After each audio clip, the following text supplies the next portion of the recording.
Akhirnya dia coba, karena pesannya harus menawarkan, jadi seperti penjual sate. Ditawarkan tuh sate sampai tangannya gemetar, sate sambil dia ketakutan. Karena dia di situ yang ada tuh muncul makhluk aneh-aneh semua. Ada yang matanya satu, ada yang lidahnya menjulur sampai bawah, ada yang sini netes. Pokoknya macam-macam lah, mengerikan lah pokoknya. Itu dia menunggu, mana kuntilanak kamu nggak datang gitu.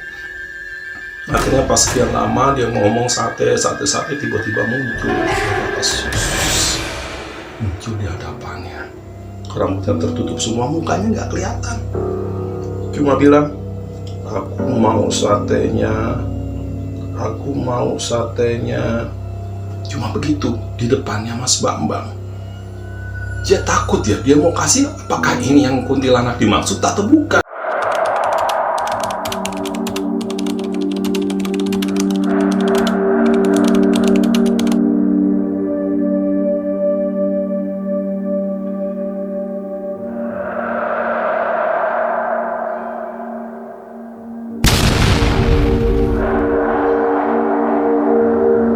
Bismillahirrahmanirrahim. Assalamualaikum warahmatullahi wabarakatuh. Oke sobat, kembali lagi bersama Kisah Misteri. Ya, kisah misteri kali ini mendapatkan kiriman dari seorang narasumber yang bernama Pak Wahyu. Pak Wahyu dari Semarang. Dia mengirimkan satu cerita misteri yang ini mengisahkan tentang seseorang yang melakukan pesugihan, yaitu menggunakan penglaris rambut kuntilanak. Nah, kisah ini berawal dari seseorang yang bernama Pak Bambang. Nah, Pak Bambang ini tadinya merupakan seorang kuli bangunan ya. Tetapi karena sesuatu hal, jadi Pak Bambang sudah lagi tidak bisa bekerja. Jadi tidak bisa lagi melakukan pekerjaan berat, apalagi melakukan atau bekerja sebagai kuli bangunan. Akhirnya Pak Bambang sudah sepakat dengan istrinya, bersepakat karena dia sudah tidak lagi ada penghasilan. Telah bersepakat dengan istrinya bahwa dia akan menggadaikan rumahnya. Jadi dia masih ada rumah, ya memang rumahnya tidak terlalu bagus dan tidak terlalu besar ya. Tetapi kalau ini digadaikan, ini bisa dijadikan buat modal. Itu perkiraan awal dari Mas Bambang dan istrinya. Jadi dia menggadaikan sertifikat rumahnya itu ke bank ya, agar dia bisa membuat modal. Jadi ada modal. Jadi Pak Bambang dan istrinya bersepakat ingin membuat atau membuat warung nasi ya, karena mungkin di perumahan ya, atau bukan perumahan, di kampungnya, di desa itu memang jarang sekali ada warung nasi. Akhirnya mereka membuka warung nasi. Awalnya adalah inginnya mereka berdua bahwa dengan menjual atau berdagang warung nasi ada pendapatan, ada pemasukan, sehingga dia bisa buat menyicil nih bulanan atau membayar jaminan ke banknya. Jadi tiap bulan ada angsuran yang harus dibayar nih, karena sertifikatnya digadaikan di bank. Awalnya masih bisa nih, jadi masih bisa. Nah, memang warungnya itu tidak terlalu besar ya, warung kecil sederhana aja, karena warungnya juga dibuat tempatnya juga tidak permanen. Jadi di rumahnya, tapi di samping rumahnya ada space sedikit lah. Jadi di tempat itu sampai menjorok ke depan ke rumahnya itu dibikin warung nasi lah, tetapi tempatnya tidak permanen. Jadi pembangunan sederhana, dan itu pun juga isinya nggak banyak ya. Jadi warung nasi biasa, yang penting ada lauk pauknya, ada nasi ya, pokoknya sederhana sekali lah. Jadi di situ dia mulai berdagang Pak Bambang dengan istrinya nih. Mereka berharap dari hasil dagangan itu mereka bisa menyicil ya, atau bisa membayar angsuran. Ditambah lagi karena sebetulnya juga Pak Bambang ini punya anak yang harus dibiayai sekolah ya. Mereka harus membiayai anaknya sekolah. Itu ada 2 anak yang saat ini sedang, satu lagi yang paling besar itu mau masuk ke SMP, sedangkan satu lagi masih SD, sekitar kelas 3 atau kelas 4 SD lah. Itu masih kecil juga. Itu dua-duanya laki-laki. Singkat cerita, mereka berdagang dan terus berdagang, tetapi apa yang diharapkan, apa yang diinginkan mereka berdua ini ternyata di luar ekspektasi nih. Jadi mereka pendapatannya ternyata nggak sebanding. Jadi buat penghasilan mereka itu habis untuk bayar cicilan. ya cicilan udah gitu paling ya cukup buat makan kehidupan sehari-hari begitu. Jadi tidak ada penghasilan tambahan sebetulnya dibandingkan pada waktu saat lalu Pak Bambang masih menjadi kuli bangunan, itu masih lebih mending lah, masih lebih baik. Singkat cerita, warung ini sudah berjalan hampir sekitar 6 tahun, tetapi tidak 6 bulan ya. Ini warungnya sudah berjalan sekitar 6 bulan, tetapi penghasilan tidak bisa diharapkan sama sekali. Justru malah ini menjadi nombok dalam arti mereka sempat tidak bisa membayar angsuran selama 2 bulan. Jadi sudah berlangsung 6 bulan. Nah, selama 2 bulan ini dia nunggak nih, tidak bisa bayar, sampai orang banknya juga nagih. Ya Pak Bambang dengan istrinya juga bilang, ya mau bagaimana lagi, emang penghasilan kita segini gitu ya. Sampai mereka tolonglah ini diberi kesempatan lah, jadi diberi tenggang dulu lah, yang selama ini mungkin dia tidak bisa untuk membayar 2 bulan tersebut. Lama-lama, makin lama ini ternyata dia atau Pak Bambang ini sama sekali malah tidak bisa membayar lagi, sampai ke 3 bulan, sampai ke 4 bulan ya, sampai ke 4 bulan, mau masuk ke 4 bulan ini orang banknya sudah datang nih. Gimana nih Pak? Ini sudah masuk, Bapak sudah menunggak hampir 4 bulan. Seharusnya pada saat 3 bulan kemarin ini sebetulnya Bapak rumahnya harusnya sudah disita. Kita sudah kasih kebaikan, kita sudah kasih kesempatan buat Bapak ya untuk mencari agar Bapak bisa membayar hutang Bapak. Ya Pak Bambang bingung ya, mau bagaimana ya, bingung ya, saya juga gimana ya Mas, saya mau bayar pakai apa ya, saya nggak mau tahu Pak, ini karena memang ada aturannya banyak. Begini aja deh Pak, orang banknya tersebut bilang, saya kasih kesempatan sampai bulan depan ya Pak. Pokoknya sampai bulan depan Bapak tidak bisa membayar, mohon maaf, rumah ini kami sita. Nah, dari pihak banknya mengatakan seperti itu. Pak Bambang dan istrinya sedih juga. Dia kalau misalkan sampai disita, dia tidak punya rumah, dia mau tinggal di mana? Akhirnya ya disampaikanlah sama Pak Bambang, ya saya coba usahakanlah Mas, mudah-mudahan saya bisa membayar. Nah, dalam pembicaraan seperti itu Pak Bambang sama sekali tidak terpikirkan dia harus membayar dari mana, uang dari mana dia juga tidak tahu ya. Begitu orang banknya pergi, dia diskusi, bingung apalagi yang mau dijual ya, karena barang-barang juga tidak ada. Sementara hasil warungnya itu aja kadang-kadang habis ya buat makan sendiri, jadi modalnya nggak ada, penghasilan nggak ada ya, malah lagi tersedot modalnya. Jadi yang harusnya buat modal, buat nambah, jadi makanannya tadi ada beberapa macam, misalkan ada 10 macam atau 10 item, lama-lama jadi berkurang, tinggal cuma nasi sama orek sama ala kadarnya lah begitu. Yang datang juga datang ke warung nasinya Pak Bambang itu juga sepi. Dalam kebimbangan, dalam kebingungan, akhirnya Pak Bambang berpikir sendiri bagaimana dia memutar otak, bagaimana caranya. Ya, dia akhirnya coba sambil berjalan ke tempat temannya, dia mungkin cari solusi lah, bagaimana caranya, mungkin ada orang yang bisa membantu, sementara ini bisa menangguhkan dulu, membayar hutangnya lah, nanti suatu saat pasti akan dibayar. Ya, dia datang ke tempat temannya. Justru temannya mengarahkan seperti ini. Ini kalau mau Mas Bambang, ya, karena ini waktunya mepet banget dalam sebulan. Ya kira-kira siapa orang yang bisa bantu? Di desa kita susah lah, ya. Apalagi hutang Mas Bambang ini cukup besar katanya. Apalagi ini jaminannya juga rumah ya, sertifikat rumah. Saya sih punya saran nih, kata temannya Mas Bambang nih, Mas Parjo ya. Kalau mau, gimana kalau Mas Bambang ikut pesugihan? Dus, kaget nih Mas Bambang, ikut pesugihan. Dia pikir-pikir lagi, ya itu kalau Mas Bambang mau, katanya. Ini kan saya cuma kasih solusi, kalau solusi lain nggak ada ya bagaimana Mas, nah, gitu. Saya nggak ada orang lah buat bisa supaya bantu memberikan uang ke Mas Bambang ya, karena juga tentunya pasti kalau misalkan begitu tentunya dia perlu jaminan juga, katanya gitu. Iya juga sih, kata Mas Bambang. Dipikir-pikir, ya sudahlah, katanya. Jadi tanpa pikir panjang lagi, karena sudah buntu, dia khawatir juga rumahnya nanti akan disita, dia bingung anak dan istrinya mau tinggal di mana. Akhirnya dia ambillah saran dari Mas Parjo bahwa dia mau ikut pesugihan. Memangnya ada Mas, kalau Mas Bambang mau nanti saya anterin ke tempatnya. Ini sudah terkenal Mas, gitu. Ya, pesugihan itu nanti mungkin karena Mas Bambang sekarang ada usahanya, ya usahanya jual nasi, bisa jadi nanti pesugihannya melalui penglaris, Mas, katanya gitu. Ya sudahlah, ayo, katanya gitu.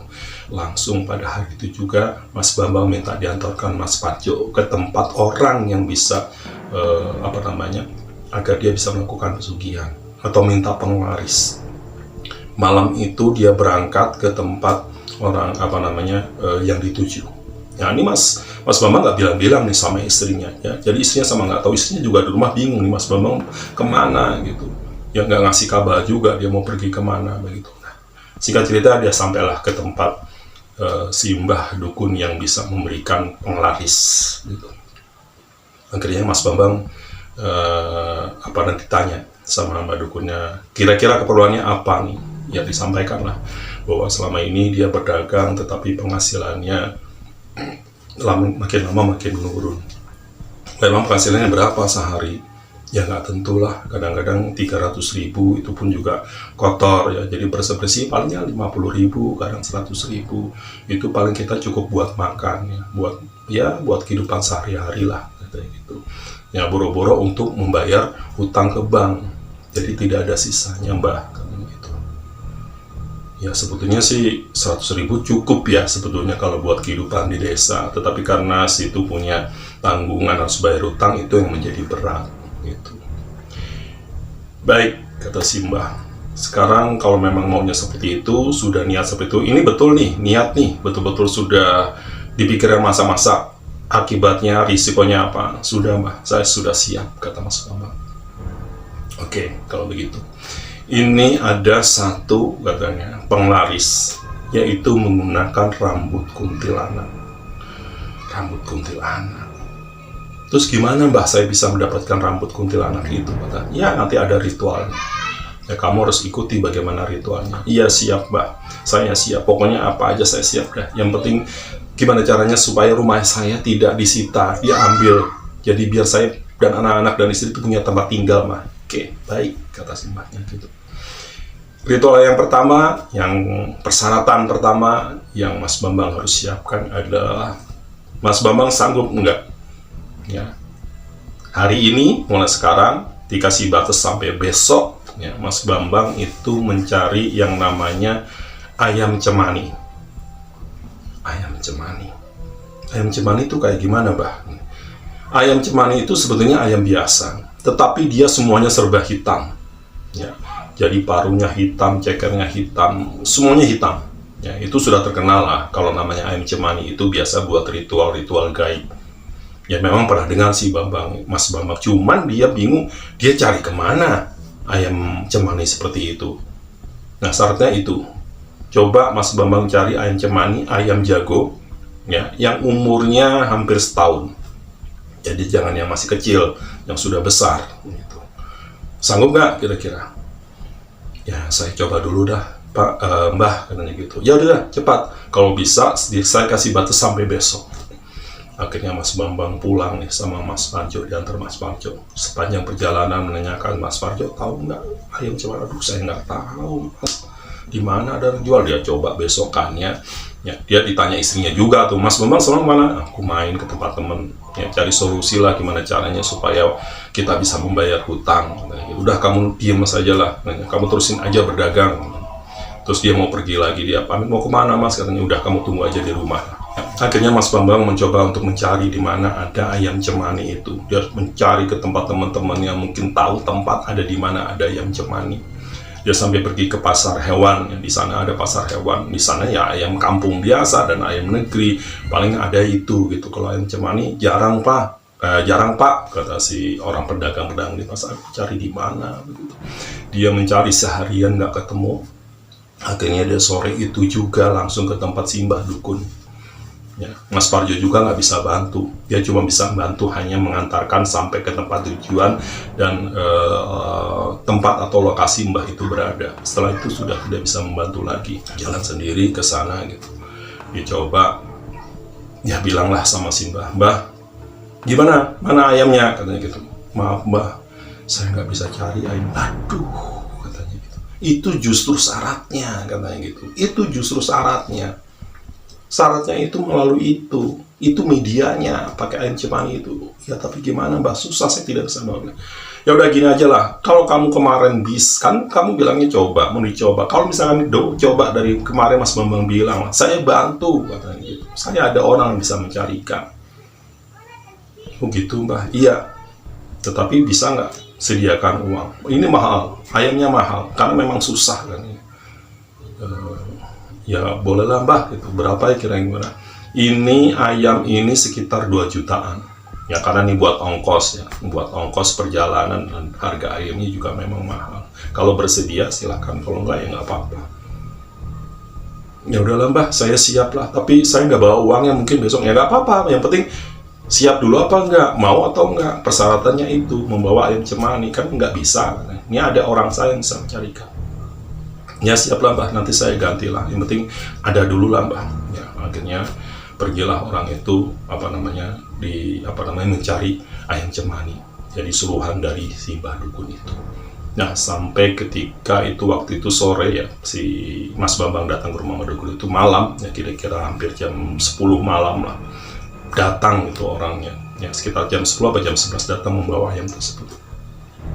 Alhamdulillah katanya si Mas Bambang dalam hati ya, bahwa dia dapat nih ayam cemaninya.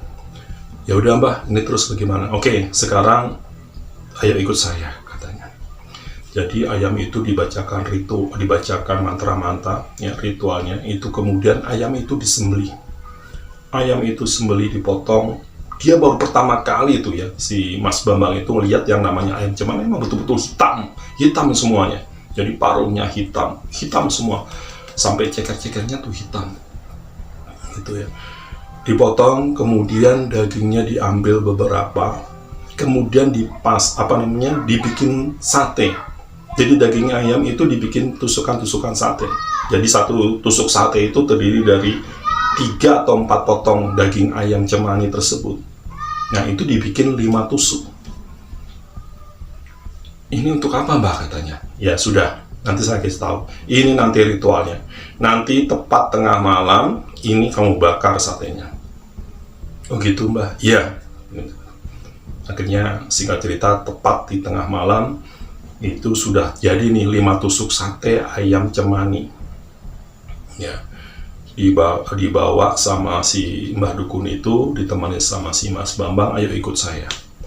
Nah itu Mas Bambang diajak dekat rumahnya si Mbah Dukun itu, ada pohon besar ya, pohon beringin sudah tua, ini kayaknya sudah umurnya kalau dihitung itu mungkin udah ratusan tahun, besar sekali itu pohon beringinnya. Ya, sampai itu akar-akarnya yang menggelayut itu banyak sekali gitu, itu besar sekali. Jadi kalau misalkan dipeluk begitu, mungkin perlu sekitar orang 4 atau 3 orang lah baru bisa memeluk pohon itu besar sekali. Itu posisinya ada di dekat rumahnya Mbah Dukun. Akhirnya duduk di situ, kamu duduk di sini, kata gitu. Saya kasih tahu ritualnya seperti apa, cuma saya tidak bisa nemani. Nanti tinggal kamu sendiri. Ya gimana Mbah, katanya gitu. Nanti kamu bakar, ya kira-kira nanti ini belum sampai tengah malam, ya hampir tengah malam, nanti kira-kira tengah malam kamu bakar sate ini. Ya. Nanti di sini akan datang nih pengunjung makhluk-makhluk halus yang ada di sekitar sini. Ya termasuk penunggu dari makhluk yang ada nunggu di pohon beringin ini. Ya terus setelah itu gimana Mbah? Ya pokoknya kamu harus kuat, harus tahan. Karena ini nanti makhluk-makhluk yang datang itu menginginkan 5 tusuk sate itu. Nah ini jangan kamu berikan. Kamu berikan khusus kepada nanti ada yang namanya kuntilanak yang akan, cuma satu-satunya kuntilanak yang ada di sini. Nah itu yang akan minta sate kamu. Nanti kamu berikan. Tapi, katanya gitu. Tapi, katanya, sebelum kamu berikan, kamu bilang, saya minta ditukar dengan rambutmu. Udah, bilang aja begitu. Ya nanti baru kamu berikan. Ya, Mas Bambang berikan kepada kuntilanak itu. Siap Mbah, gitu. Mbah ada di sini kan, katanya. Enggak, saya nanti pulang ke rumah kamu sendiri. Kamu melakukan ritual sendiri. Ini saya kasih mantra-mantranya apa saja yang dibacakan. Akhirnya singkat cerita, sudahlah hampir tengah malam, si Mbah Dukunnya sudah pulang ke rumah, hampir tengah malam. Dia sebenarnya takut ya, Ya, belum muncul makhluk itu asalnya sebenarnya sudah takut, karena memang itu rumahnya Mbak Dukun itu ada di hampir ya di tengah hutan lah, di tengah hutan. Ditambah lagi dia duduk sendiri, posisi gelap, di hadapannya itu adalah pohon beringin besar sekali. Jadi kalau dia lihat ke kanan ke kiri itu sebetulnya nggak ngelihat apa-apa, karena apa, gelap semua, betul-betul gelap. Ya, orang baru bisa melihat itu kalau mungkin ada cahaya sedikit. Ini sama sekali nggak ada cahaya, jadi ya seperti gelap aja, seperti kalau misalkan kita merem, nah nggak kelihatan apa-apa, ya seperti itu. Sebenarnya takut ya sebenarnya Mbak, tapi dia lebih khawatir lagi bagaimana caranya supaya nggak apa-apa lah, saya cobalah, saya bisa lah. Akhirnya pas tengah malam dia coba bakar sate. Oh ya, tadi sebelumnya diingatkan sama si siapa, Mbak Dukunnya. Jadi pada saat nanti sudah habis dibakar, tawarkan seperti penjual sate, ya. Jadi sudah dibakar nih, bener nih, begitu sudah dibakar, baru dikipas-kipas aja nih, asapnya sudah kemana-mana ya, sate itu bermunculan itu makhluk-makhluk aneh. Ada yang mukanya menyeramkan, datang, menghampiri, melihat ke dia, matanya melotot. Sebetulnya gemetar ya Mas Bambang, tapi dia terus aja, pokoknya dia terus mengipasi satenya. Terus tiba-tiba muncul lagi sosok besar, genderuwo, matanya menakutkan, mukanya menyeramkan, datang lagi. Terus ada tampak nenek-nenek, macam-macam, pokoknya berupa makhluk halus, itu bermunculan. Betul apa yang dikatakan sama Mbak Dukun, itu semuanya pada datang. Itu minta satenya, jadi mereka menunggu sate itu ditawarkan gitu, atau dia malah minta gitu, satenya mau diminta. Itu benar-benar dipegang sama si Mas Bambang, jangan sampai ini diberikan ke makhluk yang lain, karena pesannya dari Mbak Dukun ini harus diberikan kepada kuntilanak. Itu dia terus aja ya, mengipas-ngipasi satenya, itu terus datang bermunculan dari kanan kiri, dikelilingi sampai ada yang nongkrong di depannya besar. Dia baru pertama kali itu melihat itu. Sebenarnya dia begitu pun sambil gemetar dia mengipasinya. Akhirnya dia coba, karena pesannya harus menawarkan, jadi seperti penjual sate, ditawarkan tuh sate sampai tangannya gemetar, sate sambil dia ketakutan, karena dia di situ yang ada tuh muncul makhluk aneh-aneh semua. Ada yang matanya satu, ada yang lidahnya menjulur sampai bawah, ada yang sini netes, pokoknya macam-macam lah, mengerikan lah pokoknya. Itu dia menunggu, mana kuntilanak kok nggak datang gitu. Akhirnya pas sekian lama dia ngomong sate, tiba-tiba muncul di hadapannya. Rambutnya tertutup semua, mukanya nggak kelihatan. Cuma bilang, aku mau satenya. Cuma begitu di depannya Mas Bambang. Dia takut ya, dia mau kasih, apakah ini yang kuntilanak dimaksud atau bukan? Jangan sampai nanti dia kasih ternyata bukan ini yang dimaksud. Aku mau sate ayam cemani. Kuntilanak gitu. Berarti ini benar. Ini mungkin yang dimaksud. Akhirnya Mas Bambang dengan mencoba memberanikan diri, karena tangannya kuntilanak itu sudah menjulur begini, sambil ini mukanya nggak kelihatan karena betul rambut semua, sambil begini. Akhirnya Mas Bambang mau memberikan. Begitu memberikan, tapi dia bilang, baik, saya mau berikan sate ini, tapi tolong berikan saya beberapa helai rambutnya sebagai gantinya. Akhirnya kuntilanak itu mengambil beberapa rambut, dikasihkan ke Mas Bambang. Lalu Mas Bambang mengambilnya. Dia sebenarnya gemetaran ini. Jadi ada rambutnya. Jadi rambutnya begitu mudah ya diambil gitu. Kayak ngambil rumput aja gitu. Itu langsung banyak berjuntai gitu rambutnya. Langsung diambil Mas Bambang, langsung disimpan. Satenya diberikan. Begitu diberikan, langsung menghilang. Dan semua makhluk-makhluk yang ada itu juga menghilang.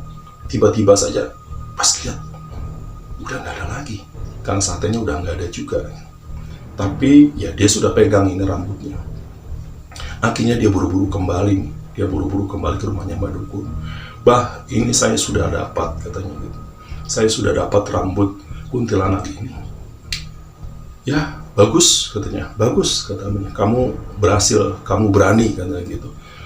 Ya sebenarnya takut juga Mbah, mau berani gimana, tapi ya gimana, mau nggak mau lah katanya. Ya termasuk bagus lah, kata si Mbah Dukunnya. Sekarang kemudian rambut kuntilanak itu dibungkus menggunakan kain hitam. Ini pegang.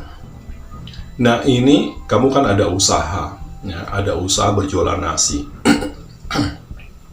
Ini setiap kamu mau mulai berjualan, kamu ikat aja pakai tali, jadikan sabuk. Begitu Mbah. Cuma itu aja Mbah. Iya, cuma begitu aja. Kamu taruh sabuk. Oh, ya sudahlah Mbah kalau begitu. Nah, tapi ingat, ini kamu harus setiap sebulan sekali menyediakan ayam cemani itu, atau sate ayam cemani. Siap lah Mbah, saya usahakan. Nah, kamu cari sendiri. Kalau kemarin kan sudah saya bantu. Nah, nanti itu tergantung usaha kamu sendiri. Kamu cari bagaimana caranya supaya kamu dapat sendiri, kamu bikin sate sendiri. Nah, kamu mengadakan ritual seperti tadi lagi, memberikan jatah sate ayam cemani kepada kuntilanak itu setiap sebulan sekali. Siap Mbah. Ya udah, kalau singkat silakan kamu pulang. Akhirnya pulanglah, itu sudah menjelang mau subuh ya, sudah mau pagi lah gitu ya. Akhirnya dia pulang sampai istrinya Mas Bambang datang, dia sedang siap-siap menyiapkan dagangannya. Mas, dari mana aja Mang? Saya nginep di rumah temen, katanya gitu. Ya udahlah, bantu aku nih, aku mau nyiapin ini. Ya iyalah, saya bantu, katanya. Dibantu sama Mas Bambang untuk menyiapkan makanan, karena pagi-pagi biasanya jam 6.30, ya jam 6-an lah sudah ada mulai orang membeli. Nah itu dia tidak lupa tuh, langsung dipakai sabuk yang rambut kuntilanak yang dia dapatkan di tempatnya Mbah Dukun. Dia pakai seperti biasa menyiapkan. Entah kenapa tiba-tiba, entah kenapa, itu biasanya dagangannya si Mas Bambang ini dan istrinya itu biasanya jam 11, jam 12 baru habis. Ini belum sampai jam 8 dagangannya ludes, habis langsung. Kok tiba-tiba orang datang banyak, Mas Bambang beli dong ini beli. Mas Bambang beli dong, ada yang makan di situ. Yang makan di situ biasanya cuma 1-2, nih tiba-tiba ada 5 orang, ada 6 orang. Itu belum lagi yang bungkus bawa pulang. Itu sebelum jam 8 sudah habis. Itu sampai istrinya bingung, lah ini kenapa ya Mas Bambang? Loh kenapa Bu? Katanya. Iya kenapa kok tiba-tiba kayak begini gitu? Biasa nggak gini ya? Nggak tahu ya Bu, katanya gitu. Yaudah, akhirnya mereka tutup tuh. Langsung hari itu dia tutup karena dagangannya habis jam 8. Nah uangnya kan bertambah. Tiba-tiba ya, uangnya itu juga berbeda. Harusnya misalkan ya, orang yang belanja misalkan 10 orang, taruh harganya 10.000. Ya harusnya kan duitnya 100.000. Ini berkali lipat. Uangnya pun berkali lipat. Jadi harusnya perkiraan dari si istrinya Mas Bambang itu kira-kira mendapatkan 200.000. Ini mana mendapatkan sekitar 700-800.000. Dia, loh, kok uangnya segini banyaknya ya? Padahal dagangan kita nggak sebanyak ini loh Mas, katanya gitu. Ya kita syukuri aja lah Bu, katanya. Sebelumnya Mas Bambang sudah tahu ya bahwa ini dari hasil pengelarisan. Begitu luar biasanya nih pengelaris rambut kuntilanak ini. Akhirnya dicoba, langsung semangat nih ibunya dan Mas Bambang untuk belanja lagi. Jadi makanannya atau dagangannya didobel, 2 kali lipat dari yang kemarin. Dia belanja lagi, akhirnya terus seperti itu, bernambah lagi, berlipat, sampai akhirnya nggak nyampe ya sekitar seminggu lah. Hampir 2 minggu ya, seminggu 2 minggu. Itu warungnya Mas Bambang itu benar-benar luar biasa ramenya, bukan main. Sampai yang tadinya dia bikin warung itu semi permanen, ya tidak permanen, itu langsung dibikin warung ya agak bagus lah. Makanannya juga komplit. Orang-orang tiba-tiba banyak. Orang-orang yang beli biasanya cuma dari sekitar desa itu ternyata dari mana-mana datang ke situ. Sampai ngantri. Sampai kewalahan ini si istrinya sama Mas Bambang. Akhirnya istrinya Mas Bambang minta bantuan sama adiknya sendiri itu minta adiknya istrinya ini untuk membantu berdagang juga di situ. Ya, jadi setiap hari terus begitu. Nah ini lama-kelamaan sampai akhirnya sekitar hampir 6 bulan. Akhirnya cicilan bank yang tadinya menunggak itu sudah bisa dibayarkan sama si Mas Bambang. Rumahnya berarti selamat, tidak lagi jadi disita. Nah ini merasa senang lah Mas Bambang. sudah cicilannya bisa dibayar, warungnya bertambah besar, rumahnya Mas Bambang juga menjadi bagus. Mas Bambang sekarang sudah punya kendaraan, punya mobil, punya motor. Orang-orang di sana juga heran, kok warung yang tadinya sekecil itu bisa-bisa menjadi membesar. Jadi besarnya luar biasa. Ini juga orang-orang sana juga pada bingung, pada heran, kok bisa seperti itu. Nah, singkat cerita, sudah berlangsung sekitar 6 bulan, kejayaan Mas Bambang ini menyebar kemana-mana. Ya, orang-orang ya, banyak lah yang mengira bahwa, ya itu sih udah pasti pakai pesugihan. Ya, ada yang mengira juga, ya mungkin memang ini rezekinya Mas Bambang ada di situ. Ya, macam-macam lah tanggapan orang-orang di situ. Nah, tetapi di sini Mas Bambang lupa. Jadi setelah dari Mbah Dukun itu dia memberikan sate kepada kuntilanak, harusnya setiap bulan dia harus ada jatah ngasih sate lagi kepada kuntilanak itu. Nah, itu dia lupa Mas Bambang. Entah lupa, entah memang nggak mau atau males ya Mas Bambang, karena memang untuk mencari ayam cemani itu susah. Jadi terlewat sampai 3 bulan. Sampai 3 bulan itu yang harusnya dia ngasih setiap bulan itu terlewat. Begitu. Nah, di ketiga bulan tersebut ini terjadi nih sesuatu.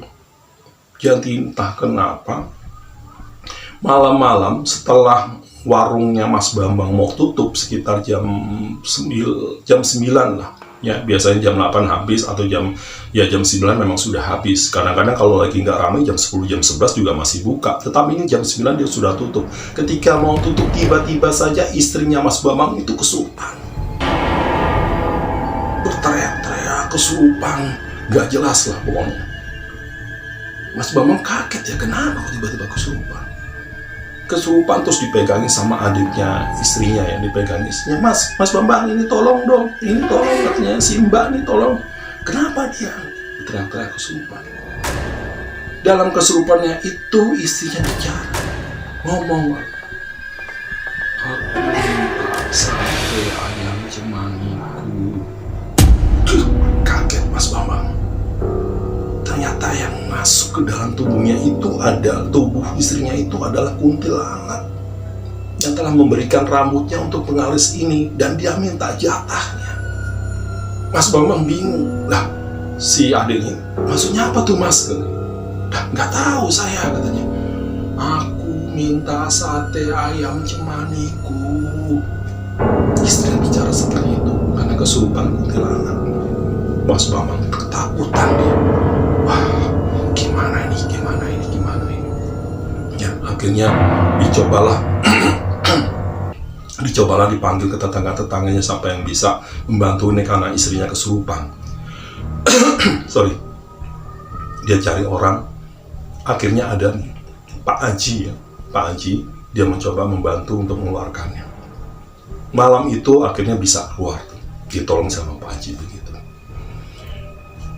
Nah, nggak lama, besokannya ternyata begitu lagi kejadian. Karena Mas Bambang tidak langsung pada saat itu, misalkan malamnya istrinya kesurupan, terus harusnya Mas Bambang tuh besokannya, paginya itu harusnya dia sudah mencari ayam cemani, atau minimal dia pergi ke tempat si Mbah Dukun itu bilang bahwa dia tidak bisa menyediakan ayam cemani. Ini tidak dilakukan sama Mas Bambang, justru cuek aja, karena istrinya sudah lagi tidak kesurupan. Akhirnya malam berikutnya lagi itu terjadi lagi. Istrinya kesurupan lagi, kemasukan lagi. Setelah dagangannya selesai, kesurupan lagi, dan sama. Dia bilang begitu, mana aku minta sate ayam cemaniku, sambil begitu. Dia kaget ya, si Mas Bambangnya ini. Ya, ini sampai istrinya sambil memegang nih, karena sebelumnya meronta-ronta nih istrinya karena kesurupan gitu. Itu nggak tahu kenapa Mas Bambang itu kok tiba-tiba seperti kalap ya. Dia sepertinya yang dilihat itu bukan istrinya, justru yang dilihat di penampakannya Mas Bambang, istrinya itu adalah kuntilanak yang waktu saat itu dia memberikan sate. Jadi disamperin istrinya, itu malah mau di lehernya.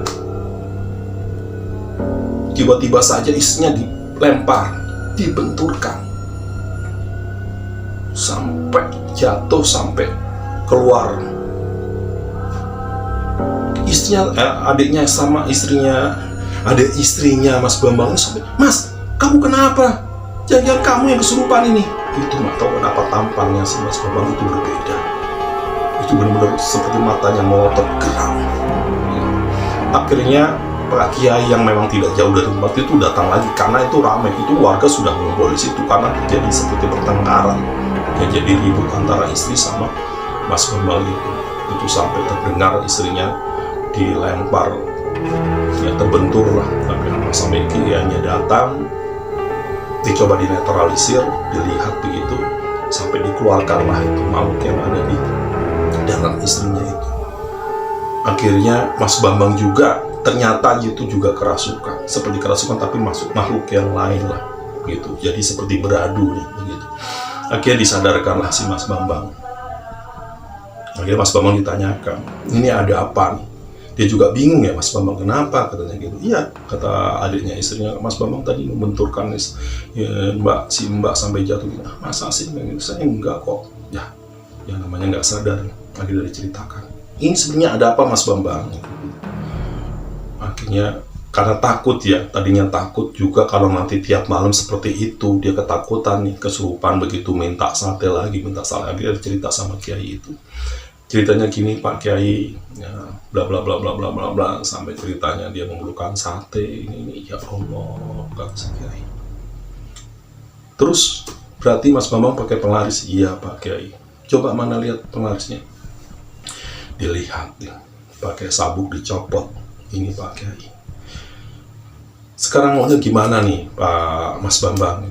"Ya gimana Pak Kiai," katanya gitu. "Saya sudah nggak habis pikir bagaimana saya mau menghidupkan anak-anak. Saya pengen usaha biar saya ya bisa menghidupkan keluarga lah. Tapi kemarin karena saya terimpit, rumah ini saya mau jual, mau disita, jadi saya ketakutan." "Ya, kenapa Pak Bambang nggak ngomong ke saya? Coba kalau Mas Bambang atau Pak Bambang ngomong ke saya bantu Pak. Saya bisa bantu. Kalau cuma untuk membayar hutang Bapak, saya bisa bantu." Kaget sih Mas Bambang. Ternyata ada orang dekat Pak Kiai juga yang dekat rumah situ. Ya, biasa dia ada di masjid, ya karena Pak Bambang sendiri jarang ke masjid sih, kata gitu. Jadi Pak Bambang jarang ngobrol sama saya. "Coba kalau ngobrol sama saya bantu Pak," kata gitu. "Ya habis gimana Bang? Ya terus gimana Bang?" "Ya sudah gini aja Pak Bambang, sekarang kalau Pak Bambang mau berhenti, saya coba bantu." "Iya Pak, saya coba bantu. Sekarang Bapak kembalikan lagi. Ini asalnya dari mana, Bapak kembalikan lagi." Akhirnya ya jimat, ya rambut yang itu yang dijadikan jimat buat sabuk itu dikembalikan lagi ke si Mbah Dukun itu. Dia diantar sama kiainya, itu dikembalikan. Terus kata Mbah Dukunnya, "Ya sudah," katanya, "kalau mau dikembalikan. Tapi ingat," katanya gitu, "makhluk ini pasti dendam." Ya dendamnya apa? Karena barang-barang atau harta yang sudah pernah kamu dapatkan dari penglaris ini pasti akan ditarik lagi. "Ya nggak apa-apa lah, saya siap," kata sama Bambang itu. Benar saja. Ya, benar saja. Jadi benar saja, nggak lama setelah dikembalikan itu berangsur-angsur, lama-lama hartanya Mas Bambang habis. Yang tadinya dia punya mobil, tiba-tiba kecelakaan, hancur.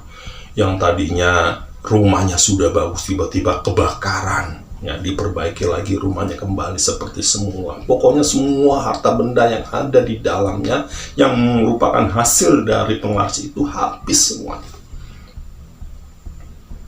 Ya Mas Bambang nggak apa-apa lah. Ya walaupun masih ada angsuran, dia harus membayar bank, itu akhirnya dibantu sama Pak Kiai. Nah si Mas Bambang ini akhirnya juga diajak nih, selalu ada pengajian ya di masjid, diajak bareng-bareng, selalu membacakan ayat-ayat suci Al-Quran. Rumah itu juga kadang-kadang jadi dari pihak masjid ya mengadakan pengajian di rumahnya Mas Bambang, baca Yasin dan segala macam. Ya, akhirnya Mas Bambang hidup dengan apa adanya. Itu menjadi hikmah buat dia bahwa ya ternyata itu udah pernah, hampir saja dia membunuh istrinya. Ya itulah cerita atau kisah misteri kali ini yang merupakan kiriman dari Mas Wahyu yang menceritakan tentang seseorang yang melakukan pesugihan menggunakan penglaris rambut kuntilanak. Ya, semoga cerita ini membuat kita semakin dekat lagi kepada Allah Subhanahu wa Ta'ala. Semoga dengan cerita ini kita lebih lagi meningkatkan iman kita. Selalu sholat, selalu bisa mengaji. Jangan suka menyekutukan Allah, karena memang Allah lah hanya Tuhan satu-satunya. Terima kasih, sampai ketemu lagi di video selanjutnya. Wassalamualaikum warahmatullahi wabarakatuh.